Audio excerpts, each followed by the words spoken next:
Olá, viventes do Cerrado, muito boa noite para vocês. Está iniciando agora mais uma Terça Ambiental Gazeta do Cerrado, no qual a gente propõe trazer os temas e as soluções para os temas, problemáticas e todas as questões ambientais que nós temos regionalmente e também no nosso país. Hoje a gente tem uma convidada muito especial para falar sobre um assunto que desperta a curiosidade e medo também nas pessoas. Vocês já devem estar curiosos, né, sobre medo, né, receio, sobre o que é o tema de hoje. A gente já divulgou nas nossas redes. E o tema de hoje é a questão das serpentes e o impacto ambiental, o impacto ambiental das serpentes, das consequências das reduções das matas em relação às serpentes no Cerrado. Então, por que as serpentes, né? Porque o turismo ele estava numa demanda acumulada e agora está voltando com tudo, principalmente o turismo de natureza, que é o nosso maior potencial aqui do estado e do Cerrado. Então, a gente tem essa demanda reprimida que agora está voltando, né, aos poucos, com as vacinações, os pontos turísticos se adequando a isso, mas como tem muito turismo de natureza e as áreas de vegetação estão sendo encolhidas, então a gente está trazendo esse tema para poder falar sobre os perigos, os receios, né, as consequências da redução das matas e como é que fica essa questão das serpentes, né, que as famosas cobras. Ela vai explicar daqui a pouquinho o tema. Estou convidando aqui, ela já está aqui, ela já me convidou, já está aqui falando. Eu vou convidar a Rayane Cruz, que ela é bióloga, ela é mestre em Ciências do Ambiente, pós-graduada em Libras, pós-graduada em Perícia, Auditoria e Gestão Ambiental e graduanda em Medicina Veterinária. Ela atua em trabalhos ambientais no estado de Tocantins desde 2006 e durante esses anos ela coletou dados junto com os seus orientadores e fez um livro muito interessante que chama Serpentes no Tocantins, que foi publicado em 2019 e atualmente ela está como bióloga do Núcleo de Educação do Batalhão da Polícia Militar Ambiental do Tocantins. Vamos dar aqui isso também foi da Associação dos Biólogos do Tocantins, que fizeram a ponte, né, dessa especialista. Olá, muito boa noite, Rayane, seja bem-vinda à nossa Terça Ambiental, nossa especialista aí. E a minha inicial é justamente sobre a palavra, né? Por que não cobra e sim serpentes? Seja bem. Boa noite, tá me ouvindo? Estou ouvindo muito bem.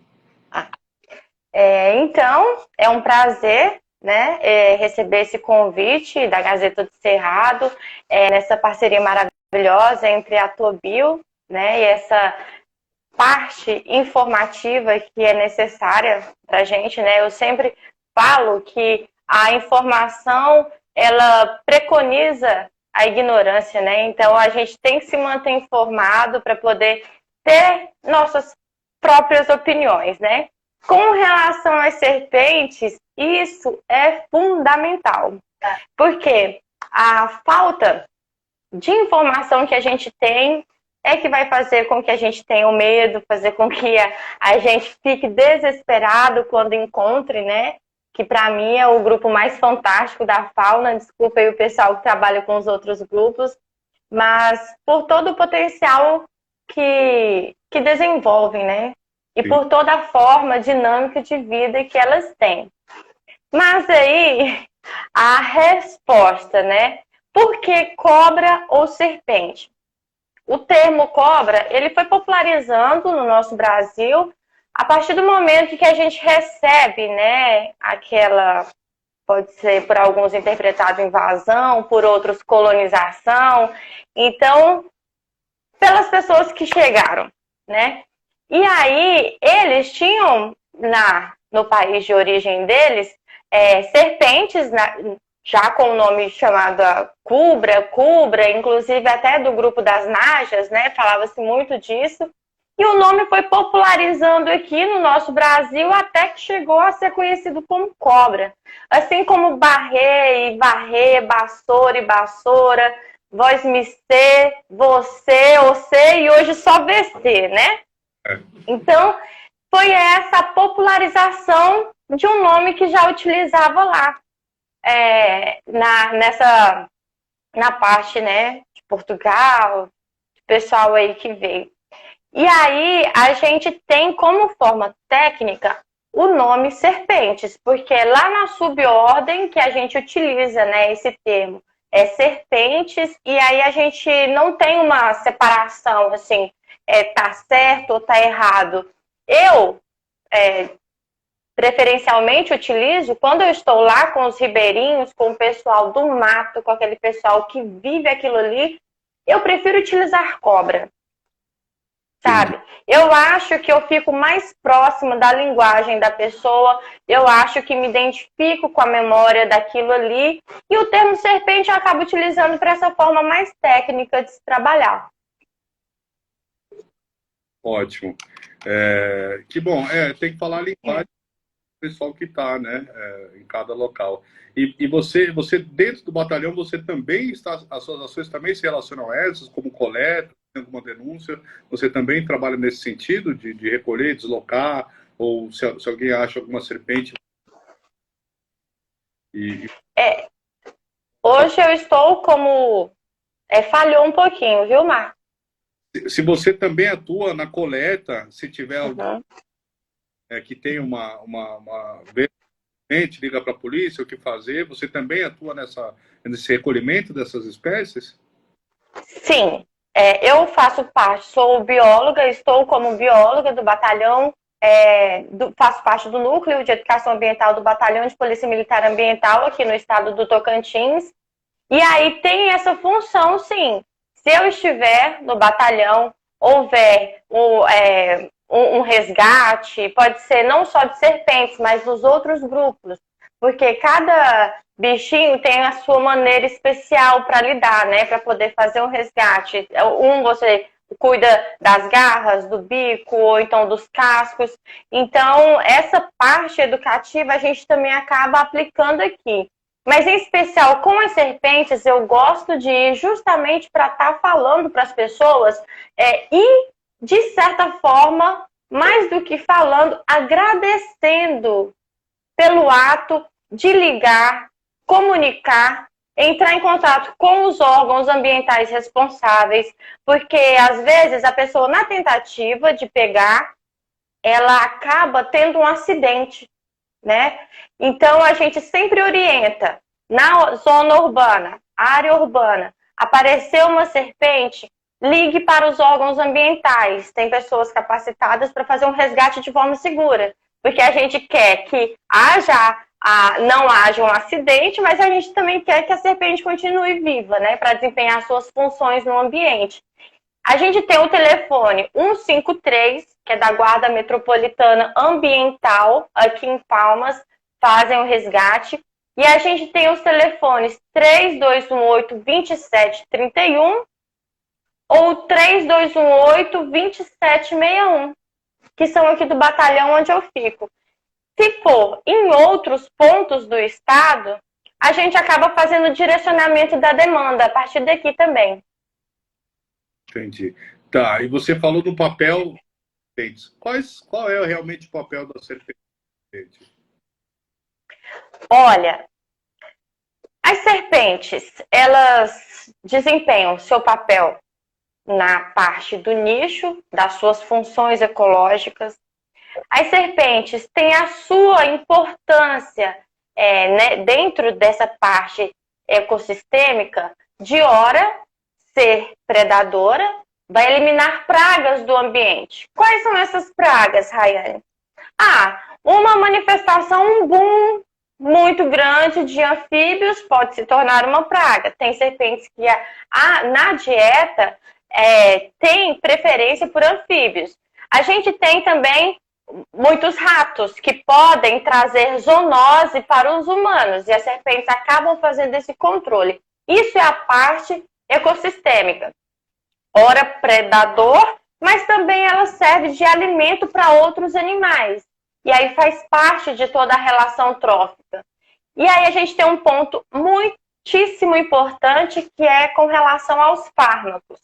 Muitos fármacos são desenvolvidos a partir do veneno das serpentes. Por exemplo, quem nunca ouviu falar no captopril, né? O captopril, ele é um antihipertensivo que foi produzido a partir do isolamento de proteína do veneno de jararaca. Então, se a gente for pegar e pensar na importância... É um medicamento para hipertensão? Exatamente. As pessoas que têm pressão alta tomam captopril, que ele foi desenvolvido a partir da fragmentação do veneno e utilizar só a parte que causa bradicardia.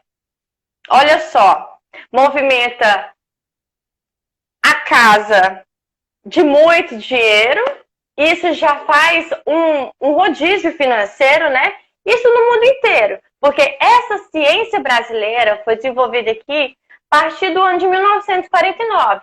A partir de 1960, foi para o mercado e salva a vida de muita gente, inclusive de pessoas da minha família.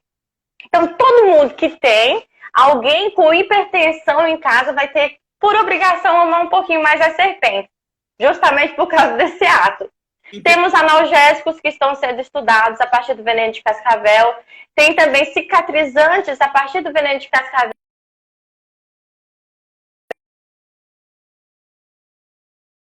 Muita coisa ainda a se investigar. Então, preservar a vida das serpentes é também fazer com que a gente proteja de males humanos, né? Porque conforme a ciência vai avançando, vai descobrindo novas medicações. Entendi. Mas essas cascavéis, elas são criadas para poder também servir de base para esse fármaco, para esse remédio, é isso?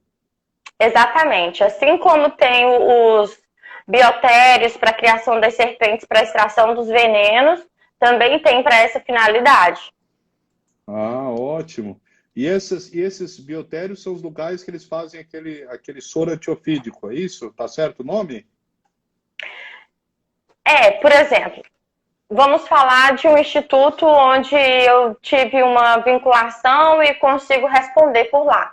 Há essa criação, há profissionais, o Instituto Butantan, por exemplo. Há essa criação, laboratório, né, com as suas salas para os grupos serpente, grupo surucucu, pico de jaca, corais verdadeiras e as cascavéis e jararacas, né? Existem salas especiais para essas criaturinhas, né, benditas, e os profissionais ficam ali tomando conta das suas salas. Acontece a extração mensal, a alimentação também, se adulto, é mensal, e acontece toda a manutenção. Para essa finalidade, o veneno que vai dali, ele vai ser liofilizado e mandado para uma fazenda, onde vai acontecer a aplicação nos equinos, para pegar a partir do plasma deles os anticorpos e fazer de fato o soro. Ai, que interessante. Então tem que passar pelos equinos também. Eles tentaram algum tipo de medicamento até do coronavírus, né? Também. Sim, e agora já que a gente está falando de soro, Marco, é muito importante que tem muita gente com o pensamento assim. Então, se a pessoa vai para o campo, ela pode levar o soro, mas não é bem assim. A gente tem que se resguardar quanto à aplicação adequada desse soro, já que estamos recebendo o plasma equino e pode ser que dê reações alérgicas em quadros mais graves, choque anafilático. E o soro, além dessa administração adequada, ele precisa de uma temperatura ideal. Então, mais acima, mais abaixo, perde suas propriedades. A gente tem a dinâmica e logística de distribuição aqui no estado do Tocantins, por exemplo, em 32 municípios. Isso é feito a partir de pontos centrais, onde já estudaram que o deslocamento ele vai acontecer em tempo que dê condições da pessoa chegar até o atendimento, né? É um prazo de validade que o soro tem, não dá para colocar em todas as unidades. Há custos em cima disso. E se a gente for levar em consideração que no Brasil o tratamento ele é totalmente gratuito através da utilização do SUS, enquanto que em outros países, se a pessoa for tratar isso, vai chegar na casa dos 100 mil, que é mais ou menos isso um tratamento, para você ver o quanto é de investimento financeiro nosso, né? E aí não tem como colocar em todas as unidades. Mas as pessoas precisam... Um tratamento só para... Porque é muito caro. Um tratamento para uma pessoa que foi picada de cobra ou serpente, custa isso, em média, é isso? Isso. Fora do Brasil custa isso. Aqui a gente tem de forma gratuita. O soro, ele vale por forma de 3 anos, em média 3 anos. Então também tem isso. Se não utilizou, há a perda daquele material. Aí a gente tem que, como parte racional que está no ambiente, entender que não pode colocar a mão em qualquer ponto, que você tem que andar calçado, andar no meio das trilhas. À noite, sempre utilizar a lanterna para poder olhar bem o ambiente, já que durante o período noturno é o período de maior atividade dos animais peçonhentos. Consequentemente, elas vão estar rondando mais no ambiente. É preciso que a gente tenha atenção para não ter um acidente de forma por negligência, porque a gente não observou. E, importantíssimo, não fazer nenhum tipo de manuseio com os animais na natureza, né? Não há necessidade. E às vezes a pessoa... Eu vi uma situação, porque em alguns momentos você vê os especialistas pegando na boca para tirar o soro, né? Mas eu vi um rapaz que ele foi pegar na cobra na cabeça, do jeito que aparentemente estaria certo, a cobra virou e pegou a mão dele. Isso também acontece, né? Também acontece casos assim? Que esse caso aconteceu, mas é comum acontecer isso, da pessoa pegar a cobra e ser picada? Claro! Sim. Olha, se a gente for pegar do ponto que as serpentes, por estarem numa escala evolutiva mais primitiva, elas terão raciocínio também mais primitivo. O que elas vão fazer? Elas vão comer, elas vão se reproduzir, elas vão se defender e fazer movimentos repetitivos. É isso que uma serpente vive para fazer e para poder dar o veneno para fazer fármacos para a gente, inclusive o soro, né? Que é produzido a partir do veneno delas. E aí, então, quando a serpente ela é manuseada, lógico que o instinto de sobrevivência dela vai falar mais forte. Poxa, eu tenho que me defender. Mas como, Marco, que eu me defendo? Eu defendo desferindo botes. Eu tenho um aparelho inoculador, então eu utilizo isso em minha defesa. É isso que uma serpente vai pensar. Ela nunca tinha sido tocada por um humano. Então, para ela, é uma manifestação diferente. Então, ela acha que é uma ameaça. E como que os animais se defendem? Atacando. Né? E eles atacam com tudo que pode. A serpente, ela pode com o aparelho bucal dela, pode com uma constrição. Então, a pessoa, na tentativa de pegar o animal, pode sim ter um acidente. Até porque há um ponto específico. Suponhamos que isso aqui seja uma serpente. A pessoa não pega no ponto específico, a região do pescoço, ela vai estar totalmente flexível, pode virar, pode acertar a mão e pode acertar várias vezes. Isso pode agravar o acidente. Então, por isso que a gente não deve manusear os animais, sem contar que está no nosso artigo 29, né, da Lei 6.905, de 98, que apanhar, fazer perseguição aos animais é um crime ambiental, passível de penalidades, detenção e multa também, né? Manipular também? Manipular também. Manipular sem a devida autorização, né? Então tem pesquisadores em campo, eles estão com autorização, aí já é uma coisa. Agora a pessoa está numa trilha, você falou do ecoturismo, né? A pessoa está numa trilha, apanhar, perseguir, matar, né? Tudo isso vai caracterizar o crime ambiental que está previsto lá no artigo 29. Aí, então, só o fato da pessoa fazer o manuseio por gerar tamanho estresse no animal é também considerado esse crime ambiental. Aí, como eu estava te falando, a serpente vai se defender atacando, desferindo o bote, ou qualquer coisa que ela vai fazer para poder tentar se livrar daquele possível ataque. Ela interpreta dessa forma. Então, há também acidentes quando a serpente está recém-morta. Ninguém matou por querer. A serpente está ali, foi um atropelamento que a pessoa não viu, entendeu? Vai lá e toca a serpente. Recém-morta, o aparelho inoculador, se tocar na pessoa, o veneno ele ainda estará ativo e pode acontecer o envenenamento também dessa forma. Já aconteceu, já chegou relatos para nós de que a pessoa, aí nesse caso foi, né, realmente um crime ambiental, a pessoa foi lá e matou a serpente e cortou a cabeça e foi pegar. E aí teve o acidente, né? A pessoa acha que não está ativo ali, mas tem que tomar também esses certos cuidados. O primeiro é não matar, deixar o animal desenvolver suas funções. Se estiver atravessando o rio, continuar. Se estiver numa trilha, deixar continuar a passagem do animal. Porque a intenção deles não é atacar a gente. Atacam por duas situações: defesa e predação.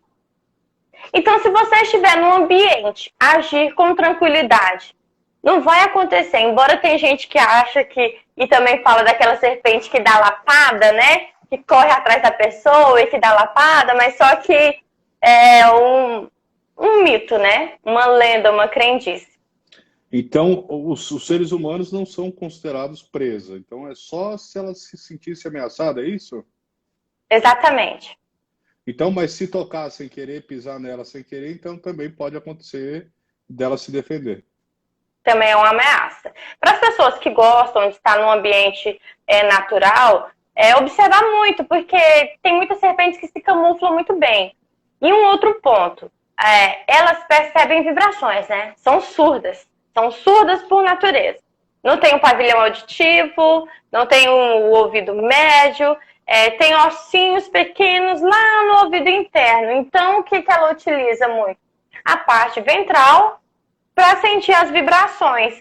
Então, às vezes, acontece de a serpente ter percebido a gente, já ter ido embora, você nem sabe que ela estava ali, né?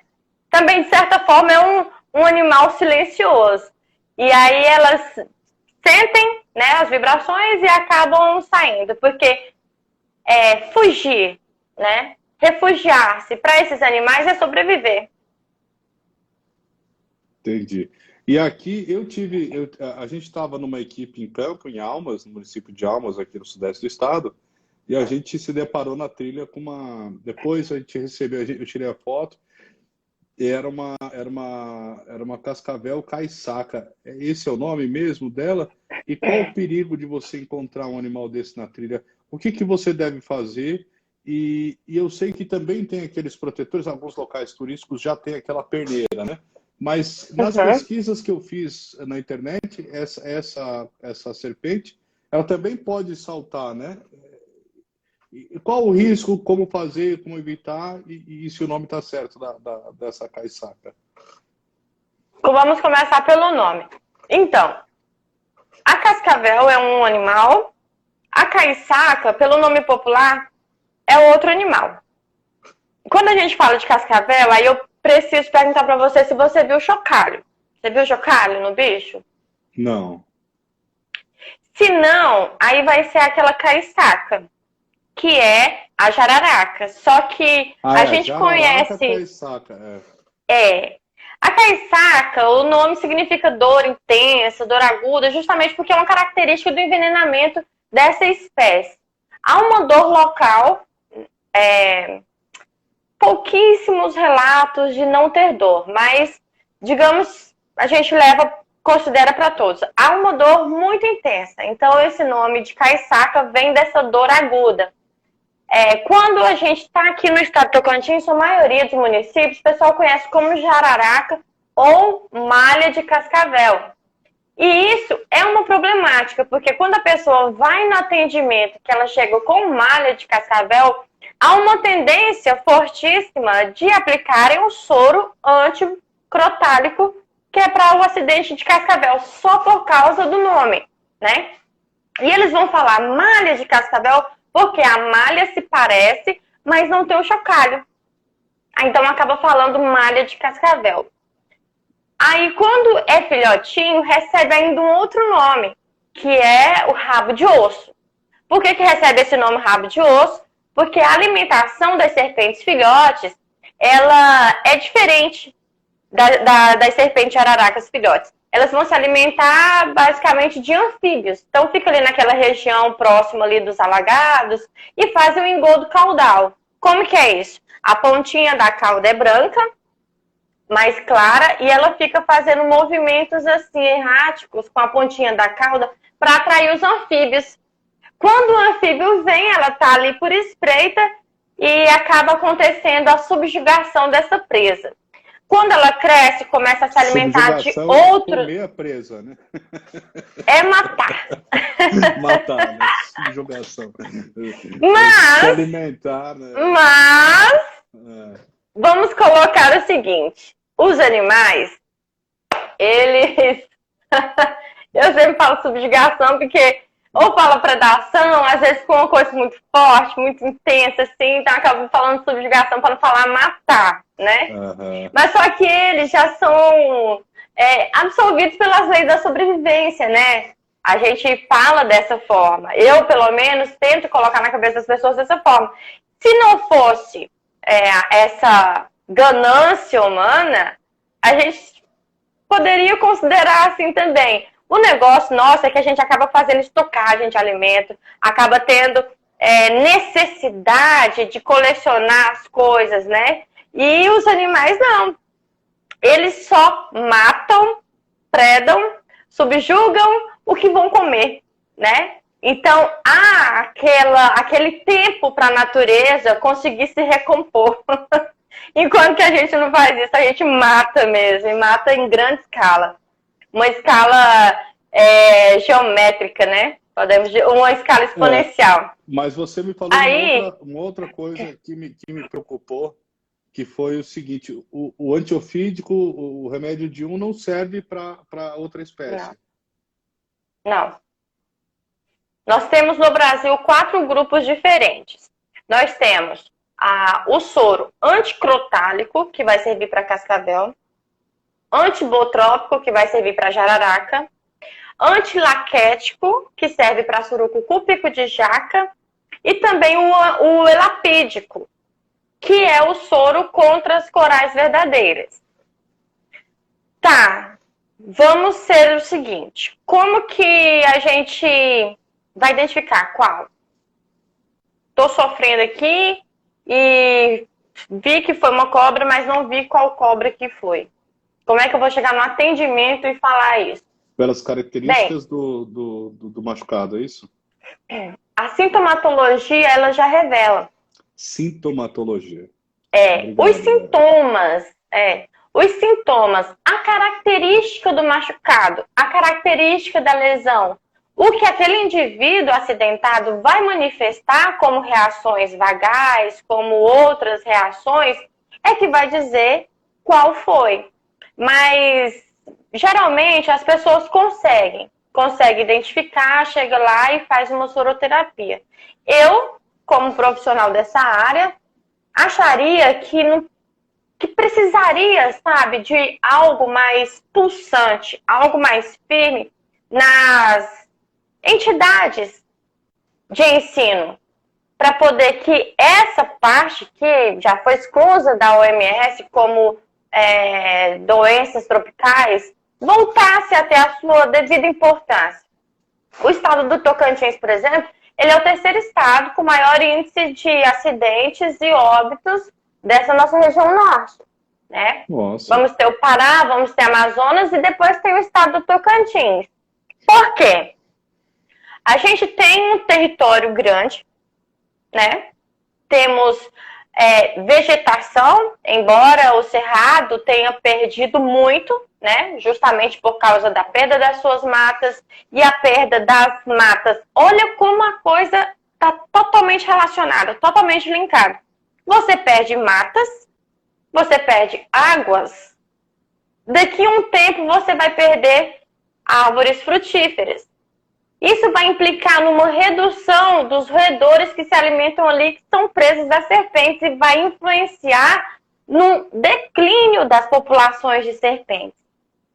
Então, essa perda da vegetação, ela vai estar também fortemente ligada com a perda da presa, porque a gente pensa na perda da vegetação como uma aproximação do humano com a serpente, de perda de habitat, e essa serpente acaba procurando pontos em residências, né? Mas também tem esse outro lado, tem essa perda toda daquele microclima também, já que as serpentes são animais de sangue frio, precisam de ambientes para fazer sua termorregulação, e a perda daqueles fragmentos ali vão influenciar na perda da alimentação delas. Sem comida, como que vai sobreviver? Então, está ciente que o nosso estado, por participar de uma fronteira agrícola, né? Dizemos tanto anos passados aí sobre Matopiba, e temos que ter essa real noção dessa situação ambiental que a gente vive, né? Tem as serpentes, mas também o nosso problema, ele é sistêmico. A gente pegou e falou da serpente, só que ele é um pouquinho maior, né? Pode falar. A provocação o tema nosso hoje é isso, os perigos e as consequências, né, da redução das florestas e das áreas que você está dizendo, os fragmentos florestais, que deveriam ser interligadas, né, pelas matas ciliares dos rios, ligando uma propriedade a outra, e é onde não tem nesses fragmentos florestais, mais próximo dos fragmentos florestais da área de proteção permanente das outras propriedades rurais, criando essas ilhas de vida, né, ou os corredores de biodiversidade, né, num termo mais, né, em termos mais ambientais, né, em termos ecológicos. Então, exatamente. Então, esse impacto faz o quê? Reduz a população de serpentes ou faz com que ela tente uma migração para as áreas daí onde as casas estão se aproximando? Faz os dois. Não vou te precisar percentual de cada, porque depende de todo o ambiente que está ali. Suponhamos, como você citou muito bem, formação das ilhas, né? Essa formação das ilhas, a primeira coisa que vai fazer é a perda da variabilidade genética. Então, o animal, ele vai procurar pontos para poder continuar, né, essa variabilidade. Então, ali também, por já estar reduzido, daqui a pouco falta alimento. Então, até a parte de competição por alimento vai forçar a saída. Nessa saída, o nosso avanço das vias acaba com um pouquinho da evolução da vida. Porque ela vai ter que atravessar para um outro ponto, justamente pela falta do corredor ecológico, justamente pela falta dos pontos de passagem de fauna, uma coisa que eu sinto muita necessidade no nosso estado. Já que temos vias aí que tem um tráfego intenso, deveria ter mais, né, passagem de fauna, tem ponto que nem tem. Então, esses animais, eles acabam sendo obrigados a passar por cima das vias. Aí acontece o atropelamento. É uma forma de defaunação. Isso aí. A perda do habitat. Vai faltar comida. O animal vai procurar um outro ponto. Então, esse outro ponto pode ser que já seja território de alguém. O animal fica sem escape, né? Fica sem essas válvulas. E o que poderia fazer? não deixar esses pontos ilhados, né? Ficar Procurar isolados, colocar. Porque senão eles não têm como passar. Não tem como fazer. Ou então, quando passam, acontece as partes trágicas, como a gente falou, de atropelamentos. Entendi. Eu entendo muito bem que não é de interesse de uma pessoa. Às vezes, eu já andei cedinho, porque senão os carcarazinhos vêm tudo e pegam as cobrinhas mortas na beira da estrada. Então, cedinho, fazendo parte de ecologia de fauna, para representar, né, as espécies ali atropeladas, porque tem bicho que é extremamente fossorial, você não encontra numa armadilha, você fazendo uma vistoria mesmo, um transecto andando assim, você não encontra e acaba encontrando o bicho atropelado. Então, quando a gente faz essa ecologia de fauna, a gente começa a realmente perceber outro tipo de importância das serpentes com relação a esses animais fossoriais, por exemplo. Quando o animal ele é fossorial, Marco, ele está fazendo galerias aí por essa parte, né, intra do solo. E isso é uma forma de aeração do solo. Quando vem as chuvas, essas galerias acabam se tornando tubinhos para escoamento de água, atingir melhor as raízes. Olha só que coisa importante. E aí, o que acontece? Quando começam essas chuvas, o afloramento das serpentes que são fossoriais, consequentemente, né? Então, essas serpentes, quando aparecem, as toquinhas delas foram inundadas e elas se sentem obrigadas a procurar pontos, abrigos secos, né? Para não morrer lá inundada. Embora todas nadem muito bem, mas ninguém aguenta ficar, né, submerso por muito tempo. Todas as serpentes sabem nadar? Todas. Todas têm o potencial de nadar, todas têm o potencial de escalar, todas têm o potencial de desempenhar essas funções no ambiente. Só que aí, por a robustez do corpo, ou então por ter uma cauda prênsil, acaba tendo preferencialmente um tipo de ave, né? Mas todas podem... A coral verdadeira, ela é vista em árvores, né? Já a jararaca eu achei no meio da trilha, não? Não, coral verdadeira, elas são... A falsa que é em árvore, não é isso? A falsa em árvore. A verdadeira, elas são fossoriais, e a gente tem uma espécie que ela é aquática. E a gente tem ela aqui no estado do Tocantins. É a Micrura surinamensis. Deixa eu pegar vou te mostrar uma foto de como que é essa aquática, que eu acho ela super incrível. Dá pra ver? Dá. Essa é a nossa coral verdadeira aquática. E o que acontece se você vê uma cobra dessa? Como que a gente deve se colocar na água? Se a gente está nadando e vê uma cobra dessa, o que fazer?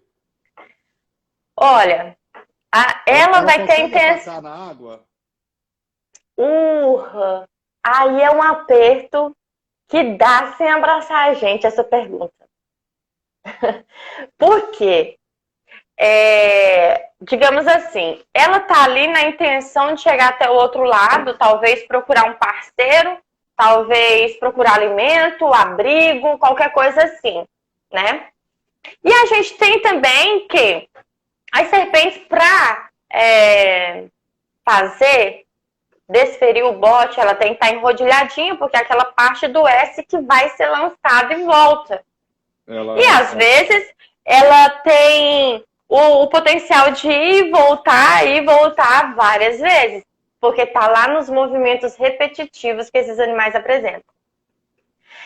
Quando ela está totalmente retinha, não era para ela fazer isso. Mas eu não posso falar para você assim, nunca vai acontecer. Porque se a gente pegar o caso daquela médica que estava numa cachoeira lá no Mato Grosso, a serpente estava na água, ela levou 3 picadas, né? Nessas regiões aqui superiores, acho que uma na mão. Então, a serpente estava em queda e estava na água. E aconteceu o acidente.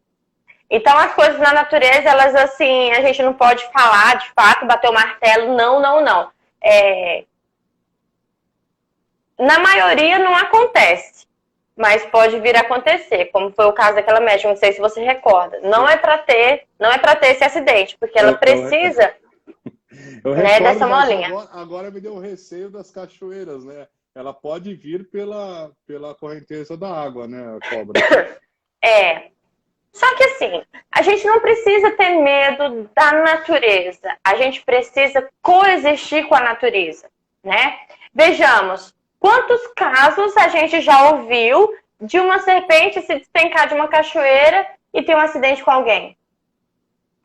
Né? Quantos homicídios acontecem por ano e quantas serpentes causam óbito, muitas vezes, por um acidente que a pessoa mesmo provocou? A gente tem aí que mais de 80 mil, né, homicídios ano e serpente menos de 150.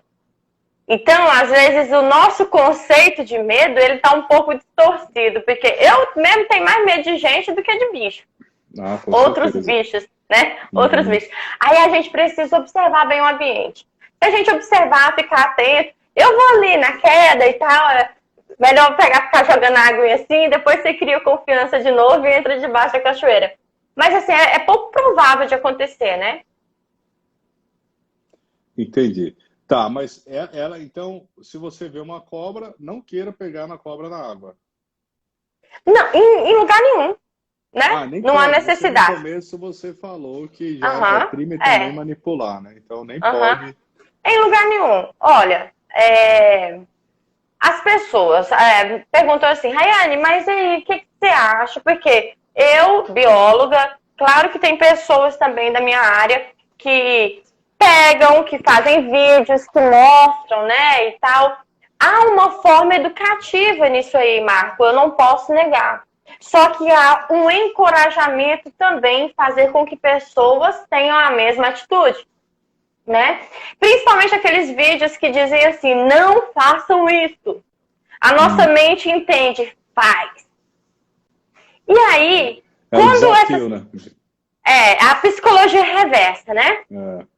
Quando a pessoa faz isso no ambiente, sem necessidade alguma, vai estressar o animal, vai se colocar numa zona de risco, eu só entendo que aquela pessoa, quando causa um acidente, ela vai ocupar um leito de hospital que poderia ser lá do seu Zezinho, da Dona Maria, que está cuidando da roça para alimentar a sua família.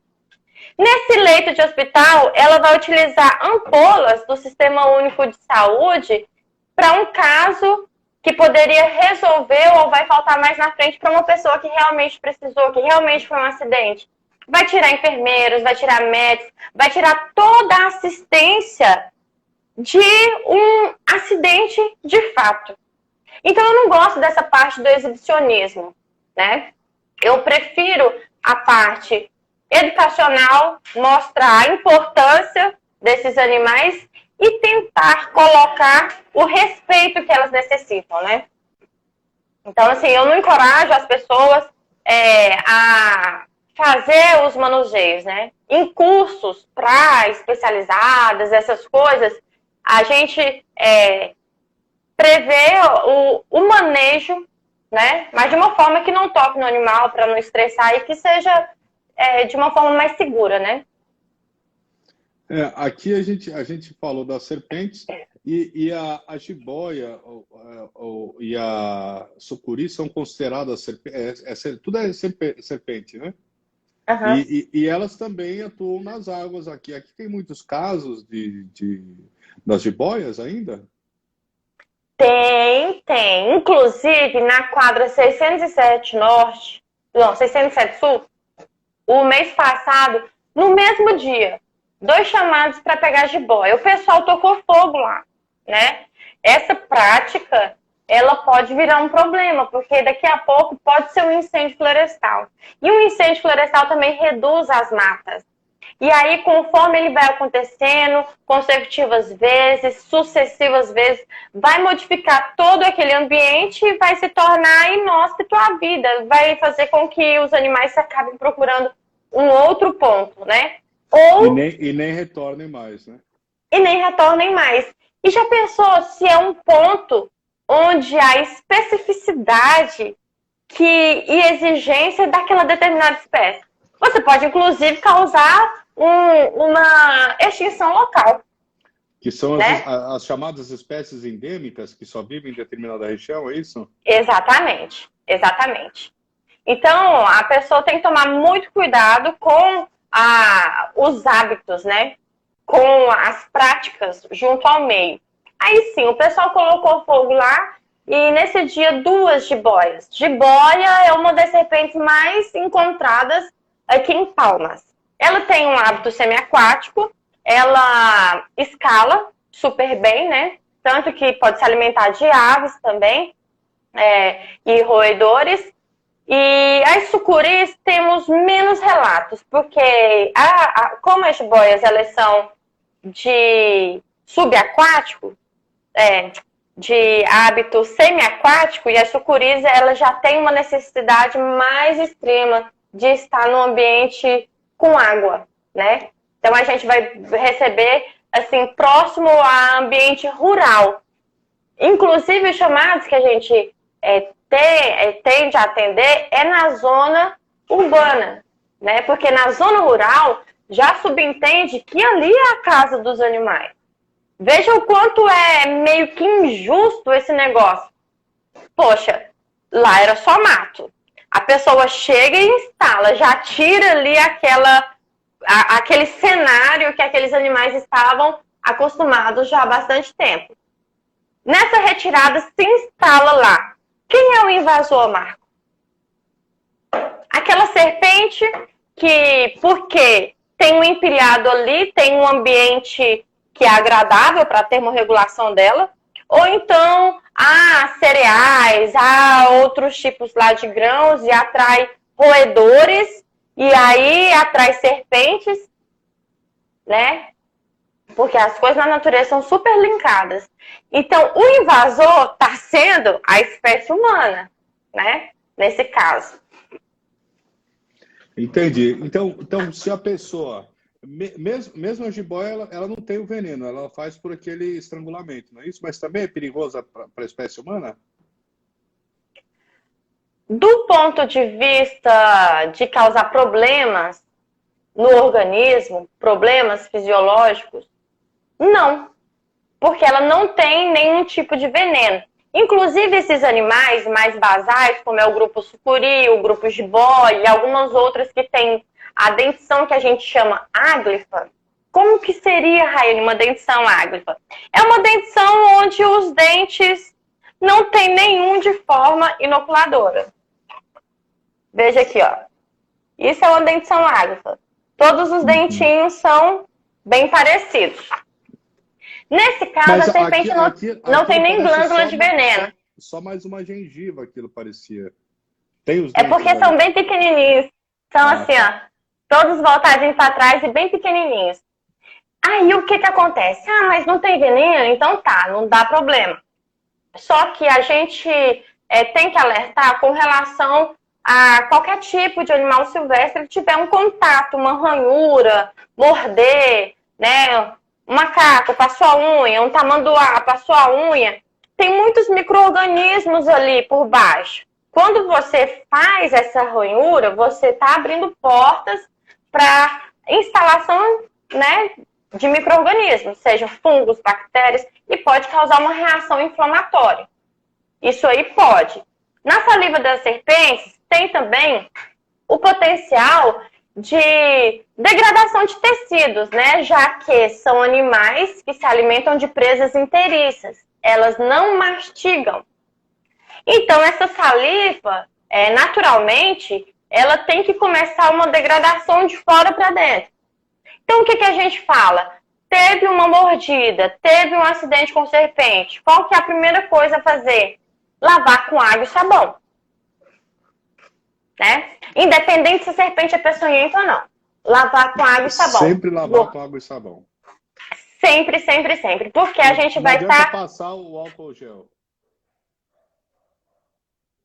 Passar o quê? Álcool gel. Passar o álcool gel. Porque hoje, antes, né, tinha aqueles antissépticos, né? Água oxigenada e tal. E o álcool gel não substituiria o água e sabão. Vamos lá. A pessoa levou uma mordida de uma sucuri. A sucuri, assim como a jiboia, são 4 fileiras de dente acima e aqui embaixo. Quando isso entra, vai perfurar, né? O álcool gel vai doer para dedéu. Então, a gente fala, né, lavar com água e sabão e tudo. É uma forma antisséptica menos invasiva e indolor, né? Não dói tanto, né? E todo mundo tem, assim, em casa. Na verdade, a gente fala todo mundo, mas, infelizmente, nesse tempo de pandemia, a gente teve que se dar com a realidade de gente que não tinha nem sabão em casa, né? Foi uma triste realidade. Chocante, inclusive. Chocante mesmo. Aí a pessoa lava com água e sabão. E no caso das peçonhentas, a pessoa vai se encaminhar para pontos onde tem a soroterapia o mais rápido possível. Eu tinha falado anteriormente que no estado do Tocantins são 32 municípios que tem. Aqui em 32. Aqui em Palmas a gente tem no HGP, tem na UPA Norte, UPA Sul e no Hospital Infantil. São esses pontos, 4. Uhum. E quanto tempo é o máximo para deslocamento? E a Eliane está perguntando também, e se for na mata a picada, qual o procedimento? Pois é, quando eu vou para o mato, eu sempre estou com uma coisinha assim de água e um taquinho de sabão. Pode ser um pedacinho, não vai pesar nada na mochila da gente e pode fazer com que a gente evite alguns tipos de infecção, né? Então, isso a gente vai colocar lá na nossa mala. Quem aí é trilheiro, quem gosta do ecoturismo, vai ter que aprender a utilizar isso como se fosse levar um protetor solar, né? Aí, a pessoa tá lá na mata. Bom, na mata, a gente não vai sozinho, né? Sempre precisa de uma pessoa, inclusive para o caso de acidentes, para que seja um socorrista ali também, né? Aquela pessoa que está junto com você. E aí a pessoa vai ter que auxiliar a outra, porque fazer caminhadas longas, correr, tudo isso vai agitar a corrente sanguínea. Inclusive, a pessoa vai ter que manter a calma. Porque se a pessoa desesperar, ela vai fazer com que esse sangue com veneno circule mais rápido pelo organismo. Cardíaco, né? Aumenta a pulsação e espalha no organismo da forma mais rápida, né? Exatamente. E aquele lance de chupar o veneno, o pessoal via em filme, chupa o veneno, cospe e tal, rápido, isso aí funciona? Então, bem, quando a serpente, ela inocula, a presa dela adentra na nossa pele, isso vai ser encaminhado para os tecidos, os capilares fazem a captação disso e isso cai na nossa corrente sanguínea. É uma ação automática, é uma ação do nosso sistema. Será que tu vai chupar exatamente onde que foi? Não tem. Essa parte de sucção muita gente acha. Inclusive, muita gente faz perfuração em cima e abaixo da picada, por exemplo, a pessoa foi picada aqui, aí ela perfura aqui e perfura corta, aqui. Né? Corta e corta. Corta também para o extravasamento do sangue com o veneno. Bom, aquilo ali já está nos capilares e sendo encaminhado para a corrente sanguínea. Quando a pessoa faz essa ação, ela pode estar provocando um quadro hemorrágico. Que é uma situação que acaba piorando a situação da picada. Um quadro hemorrágico acaba piorando a situação da picada e também está abrindo porta de entrada para micro-organismos se instalarem ali e aumentar o grau infeccioso. Então, é só para isso que vai servir. Aí tem gente, Marco, que fala assim, mas o primo do vizinho do meu amigo fez isso e deu certo. Só que a gente tem que ver que existem muitas espécies de serpentes. Se ele fez isso com uma serpente que não era peçonhenta, ou se ele fez isso com uma serpente que de fato era peçonhenta, mas deu um bote seco. Um bote seco é o quê? Aquele que não vai atingir. Se ele fez isso com uma serpente que por um acaso não inoculou um veneno. Então, os mitos, lendas e crendices, eles também são criados a partir disso. Acontece com uma serpente não peçonhenta e, por parecer a malha, a pessoa acaba levando para os outros grupos. Vou te mostrar um exemplo aqui de uma serpente que é muito confundida com jararaca e não é peçonhenta. O pessoal quer me bater quando eu falo isso. Essa aqui, ó. Essa serpente aqui, ela é muito encontrada no nosso estado. Ela é chamada boipeva ou achatadeira. Olha a malha dela. Tem muita gente que acha que é jararaca. E ela não é peçonhenta, de forma alguma. A dentição dela, inclusive, é daquele tipo lá da jiboia e da sucuri. Aí acontece isso, a pessoa toma o quê? Vou tomar o específico pessoa. Né? Tu já ouviu falar? Aquele específico? Que compra na casa agropecuária? É um rosa? É um meio roxinho, eu nunca nem vi. Isso aí minha mãe me manda passar por fora das picadas até de muriçoca aqui. Pois é, para muriçoca pode servir. Para serpente não tem efeito algum. Mas tem gente que também acredita e toma e é Deus no céu específico pessoa aqui na Terra. Né? Bota até debaixo do travesseiro. Para poder ficar pertinho, né? Para poder ficar pertinho. Só que ele não tem comprovação científica. O pessoal já estudou e não tem validação para o envenenamento. Até porque, lembra que a gente falou que são 4 tipos de soros diferentes? E aí, se fosse dessa forma, juntar tudo numa coisa só, certamente já teriam feito. Sem contar que o soro, ele precisa daquela temperatura especial. Quando você está numa prateleira, você recebe mais sol, menos sol, aquece. Então, assim, eu, até de um ponto de vista de senso comum, vejo que seria muito milagroso, né? Muito milagroso ter esse efeito. Mas aí, se a pessoa for picada, quanto tempo ela tem até chegar no hospital? Isso. Tá. Normalmente, se fala em 3 horas, né? Normalmente se fala em 3 horas. Aí, não é que quando a pessoa chegar com 5, com 10, com 24 horas, não vá ter efeito a soroterapia. Tem. Só que quanto mais cedo você chegar ao tratamento específico, melhor será, porque o soro ele não é revertor. Ele é neutralizante. O que isso significa, Rayane? Transparece isso aí para mim. Que os efeitos iniciais podem ter. Quando você tomou o soro, aqui tem 1 hora de acidente. Eu tomei o soro aqui com 2 horas. O que está acontecendo de reação no meu organismo nessa primeira hora, meu organismo, através da sua própria defesa, vai ter que dar conta. E aí, daqui para frente, é que ele vai neutralizar. Ele não reverte o que está acontecendo. Por isso que tem muita gente que pensa assim, tomou o soro, foi jararaca e agora acabou a dor. E continua doendo. É porque dor é uma reação primária desse tipo de envenenamento e vai continuar, né? Não é assim instantâneo. Tá, mas no caso do dedo, a pessoa ela pode perder o dedo? Se demorar essas horas? Bom, depende muito. Depende muito. Vamos lá voltar nessas horas. O que a gente tem de padrão são 3 horas.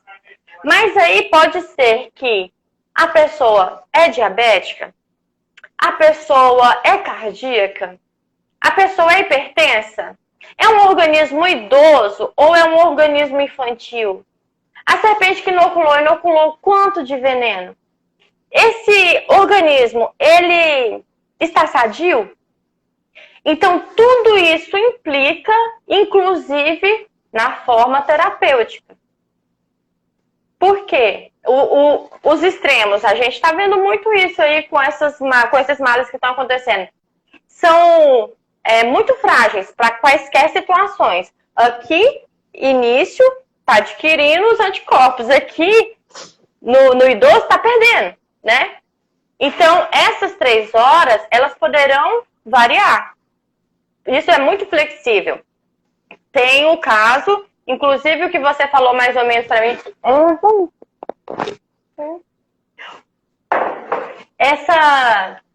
Esse caso, por exemplo, da coral, o que você falou que pegou assim na pessoa, teve um caso de uma coral que não foi 10 minutos, o cara veio a óbito.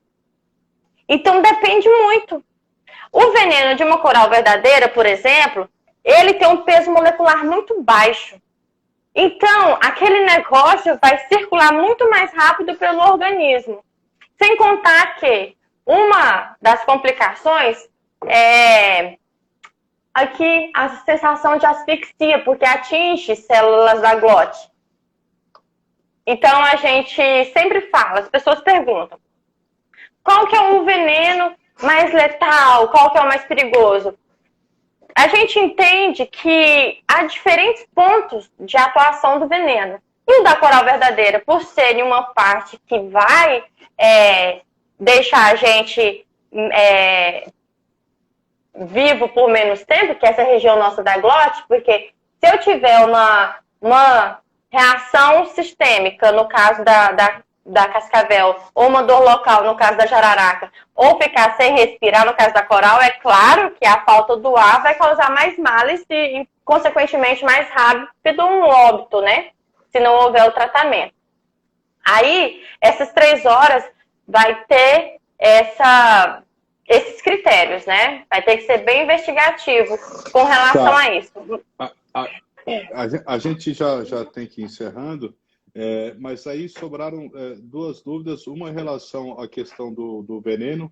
Se o veneno é um fator de digestão externo da cobra, que ela tem esse veneno forte justamente para ajudar essa questão da digestão, né, do alimento, que às vezes tem que putreficar, estragar a carne, né, para que ela possa conseguir digerir mais fácil.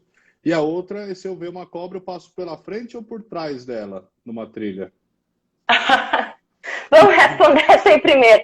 Você vê uma cobra, você passa pela frente ou por trás. Espera ver se ela vai passar.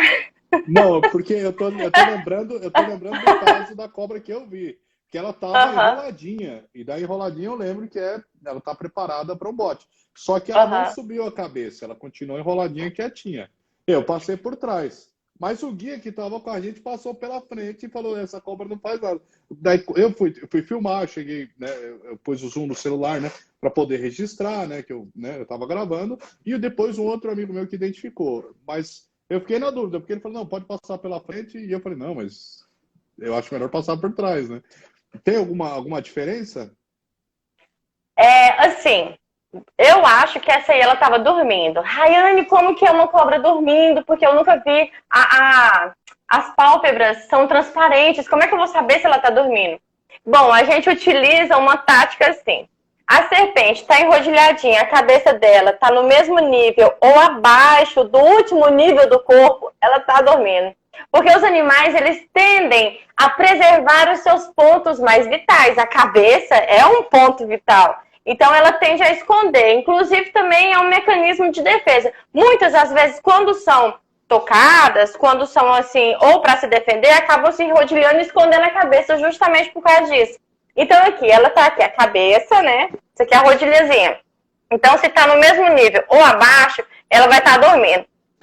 Se ela não estiver acima, manifestou alguma reação, ou ela tá muito tranquila, fazendo uma digestão, ou você não teve interesse, não teve interesse em você. Mas eu penso, e pelo que eu já vi, assim, de serpentes se afastando da gente, eu acho que passar pela frente seria uma forma mais segura, que você vai estar vendo, você tem, se você, aqui tá a serpente, você passa pela frente, você tem tudo isso aqui de rota de fuga. Se você passa por trás e ela vira assim, eu acho que fica mais complicado de se sair se caso houver uma investidura por parte da serpente. Mas assim, de toda forma, eu tenho que falar que não é esse bicho de 7 cabeças, que o comportamento das serpentes só vai ser com essa reação para o caso de predação e também para se defender. Sem contar que os répteis... pisar sem querer, né, nela também, né? Que também vai ser uma forma de defesa. Aí a pessoa fala assim, não, mas tem aquela que corre. Deixa ela correr. Deixa ela ficar enlouquecida de correr. Sabe por quê? Os répteis cansam muito mais rápido que os mamíferos. Tu só tem que correr mais que a cobra.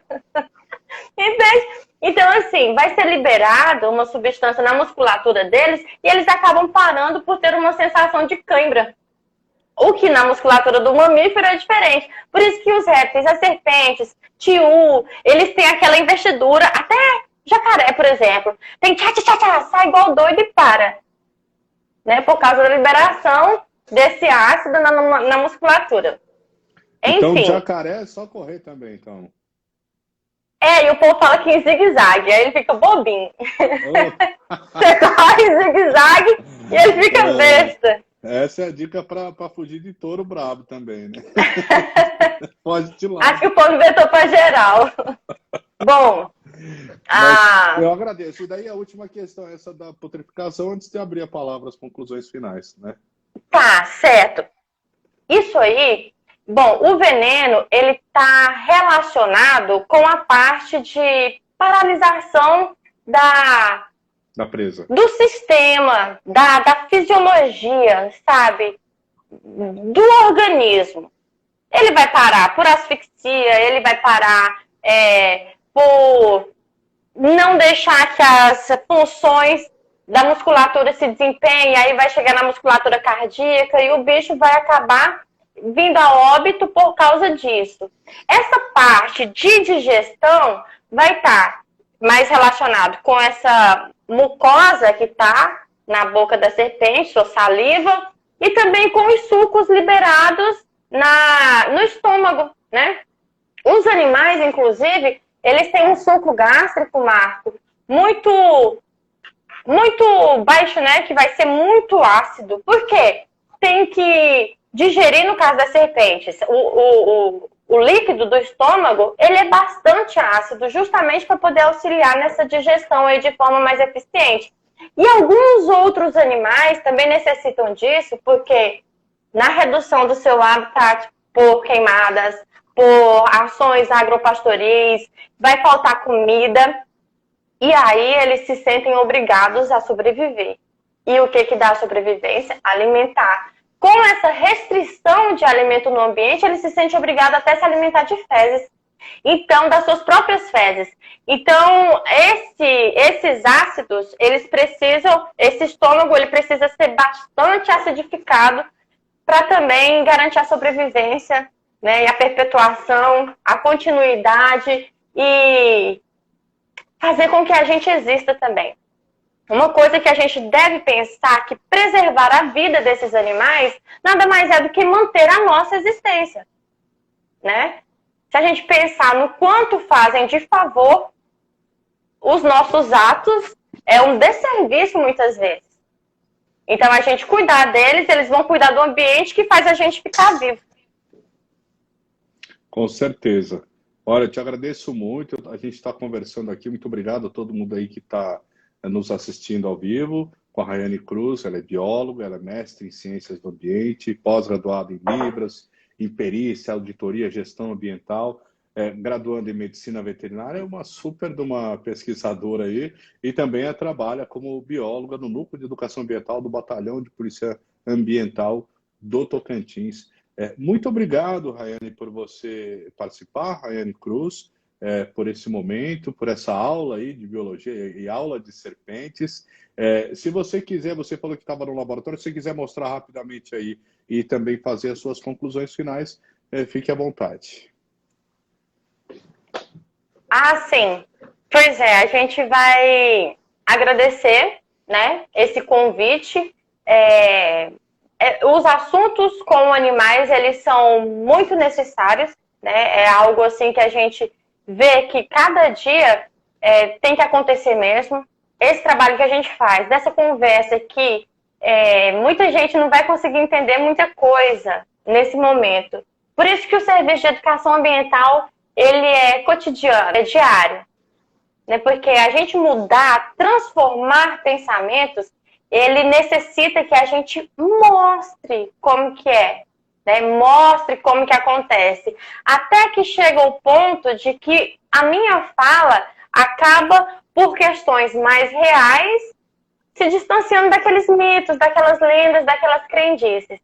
Então a gente faz isso com muito orgulho e com muita raça também, porque não é fácil. Você mexer numa memória coletiva, né? A gente chega assim em pontos que, poxa, eu estou desconstruindo um conceito que quem falou foi o avô, foi o pai, o avô, o bisavô, o tataravô, tá ali.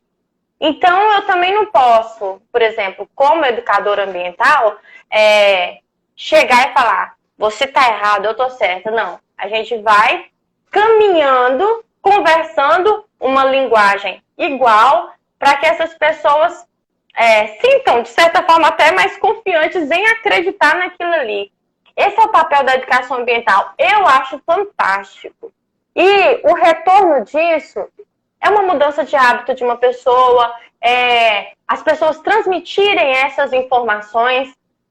Isso que é o maior pago que a gente tem.